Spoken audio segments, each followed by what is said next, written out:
Hello বন্ধুরা, তো আজকের রেসিপি হচ্ছে ছোলার ঘুগনি। তো এদিকে তোমরা দেখতে পাচ্ছ যে গ্যাসের মধ্যে কড়াই চাপানো হয়েছে, আর তাতে তেল দিয়ে পেঁয়াজ কুচি, রসুন, তারপর হচ্ছে কাঁচা লঙ্কা, টমেটো আর তেজপাতা দিয়ে ভালো করে ফ্রাই করে নেওয়া হচ্ছে। আর হচ্ছে যে ছোলাটা দেখালাম, ওই ছোলাটা ভালো করে ধুয়ে জল ছাড়িয়ে রাখা হয়েছিল, তাহলে কি অত জল বেরোবে না আর ঘুগনিটাও খুব ভালো হবে। তো এই দেখো, আলু কুচানো ছিল, তো আলু আগে থেকে কেটে রাখা ছিল।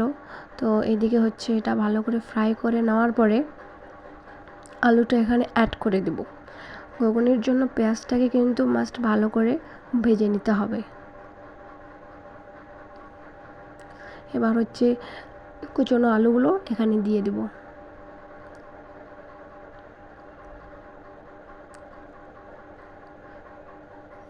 দিয়ে ভালো করে ভেজে নিতে হবে। তারপর হচ্ছে আলুটা একটু ভেজে নেওয়ার পরে, বেশি ভাজবো না, তারপরে এখানে হচ্ছে যে জল ছাড়ানো যে ছোলাটা ছিল, ছোলাটা এখানে অ্যাড করে দেব।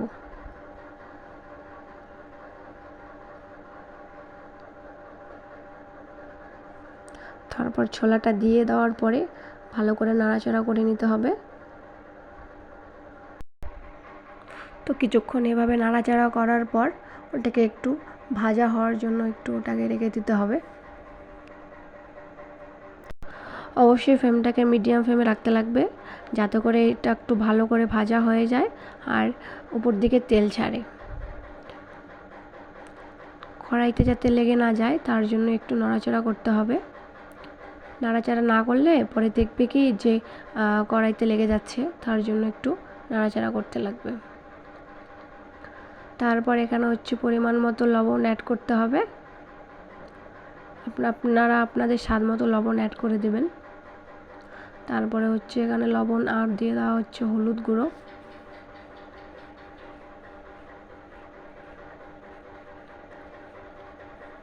হলুদ গুঁড়ো দেওয়ার পরে এটা ভালো করে নাড়াচাড়া করতে হবে।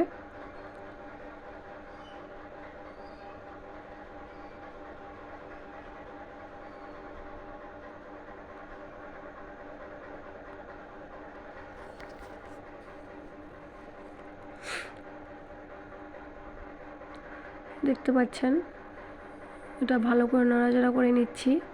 নাড়াচাড়া না করলে এটা কড়াইতে লেগে যাওয়ার সম্ভাবনা থাকবে।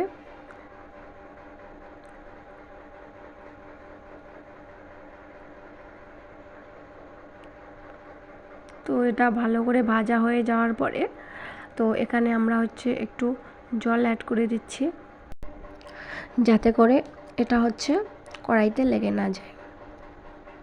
তার জন্য এখানে অল্প পরিমাণে জল দিয়ে দেওয়া হয়েছে।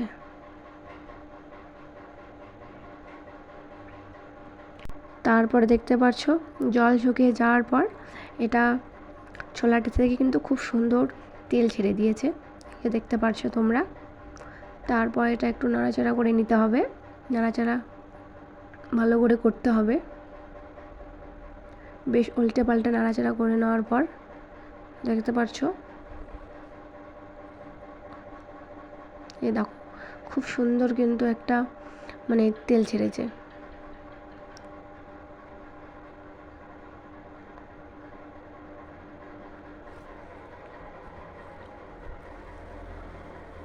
তো এটাকে একটু ভালো করে ভেজে নেওয়ার পর এখানে হচ্ছে অ্যাড করে দিব জিরে গুঁড়ো, আর হচ্ছে অ্যাড করে দেব কাশ্মীরি লঙ্কার গুঁড়ো।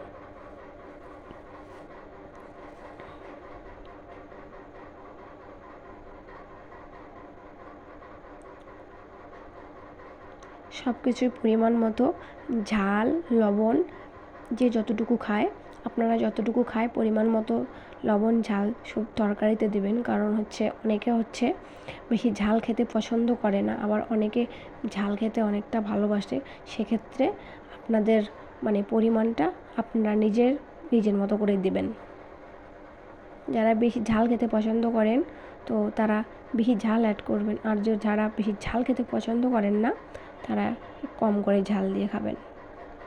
তো আমি এক্ষেত্রে সাজেশান দিব যে ছোলার ঘুগনিতে হচ্ছে একটু ঝাল মশলা সব কিছু বেশি হলেই ছোলার ঘুগনিটা খুব সুন্দর হয়।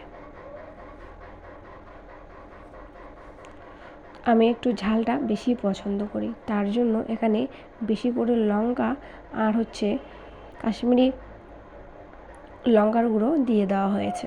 তো তারপরে দেখতে পাচ্ছ কালারটা খুব সুন্দর এসছে এবং ভাজাটাও খুব সুন্দর হয়ে গেছে।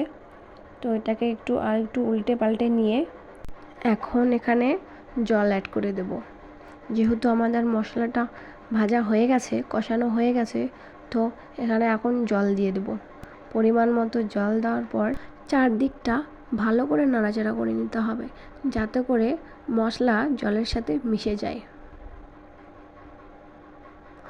না হলে পরে দেখবেন যে জলটা তো ফুটে উঠেছে কিন্তু মশলাটা উপরে ভেসে আছে। তার জন্য চারদিকটা ভালো করে নাড়াচাড়া করে দেওয়ার পর আমরা এটাকে একটা থালের সাহায্যে ঢাকা দিয়ে দেব এবং ঢাকা দেওয়ার 5 মিনিট পর এটা আমরা খুলে দেখব যে ঝোলটা ফুটে উঠেছে কি না।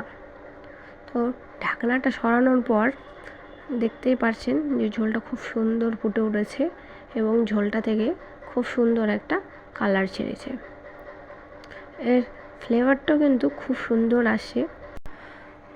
তারপর এভাবে চারদিকটা নাড়াচাড়া করে নিতে হবে। তো এটা সম্পূর্ণ কমপ্লিট হয়ে যাওয়ার পরে শেষে আমরা দিয়ে দেব একটু সানরাইজ মিট মশলা আর দিয়ে দিচ্ছি সানরাইজের গরম মশলা, যাতে করে ফ্লেভারটা আরও ভালো উঠবে এবং খেতে দুর্দান্ত স্বাদ হবে। এমনিতেই ঘুগনিটা আমার খুব একটা প্রিয় জিনিস। তো কার কার ভালো লাগে কমেন্ট করে বলো প্লিজ। আর এখন ফাইনালি এটা হয়ে গেছে। এখন এটা বাটিতে করে নামিয়ে নেব এবং তোমরা দেখতে পাচ্ছ। তো আজকের ভিডিওটা এখানেই শেষ করে দিচ্ছি। যদি ভিডিওটা তোমাদের ভালো লেগে থাকে তাহলে লাইক কমেন্ট শেয়ার অবশ্যই করে দিও, আর যারা নতুন চ্যানেলটাকে সাবস্ক্রাইব করে দিও। টাটা।